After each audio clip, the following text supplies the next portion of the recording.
Now, imagine suddenly dumping a large quantity of water into that furnace.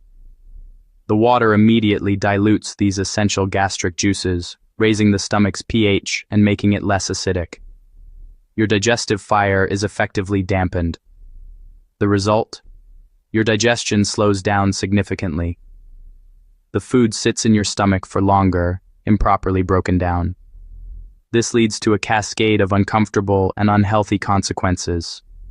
First, you'll likely experience bloating and a distinct feeling of heaviness. This isn't just a sensation.